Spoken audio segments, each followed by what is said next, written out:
দেখেন ইসলাম ধর্মটা কত দূর অগ্রসর হয়েছে।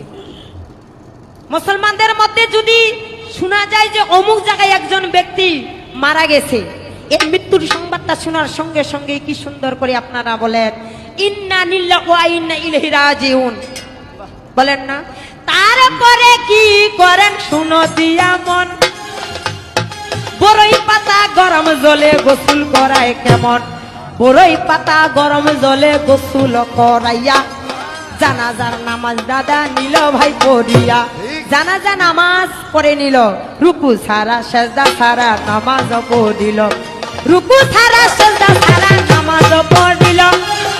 কিন্তু কি জানাজা নামাজের একটা নিয়ত দেখা গেল। চাচা জানাজা নামাজের নিয়তটা কি জানি বলেন আপনারা? না ওয়াইতুয়ান ওয়াতিয়া আরবায়াত তাকবীরাতি সালাতুল জানাজাতি ফারদুল কিফায়াতি আসসানাউনিল্লাহি তাআলা ওয়া সালাতু আমান নাবিয়ান মুত্তাজিহান ইলা জিহাতিল কাবাতি শরীফাত আল্লাহু আকবার। এটা কি আমার মুখের বানানো কথা? কি সুন্দর করিয়া দোয়া পাঠ করিল, ওই যে মুসল্লি খানে কান্দতে থাকিল, যখনে গোরস্থানে নামাই দিবে ভাই, নামাই দেওয়ার সময়ে দোয়া বলে তাই নামাই দেওয়ার সময়ও কি সুন্দর করে দোয়া পাঠ করতেছেন, বিসমিল্লাহি ওয়ালা মিল্লাতি রাসূলুল্লাহ। এই ব্যক্তিটাকে নবীর হাওলাতে দেওয়া হলো।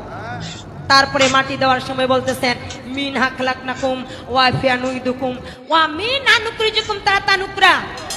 এই পৃথিবীর মাটি দিয়ে মানুষকে সৃষ্টি করা হয়েছে, এই মানুষ আজকে মাটিতে মিশে যাবে, আর কিয়ামতের দিনে এই মানুষকে আবার পুনরায় জীবিত করা হবে।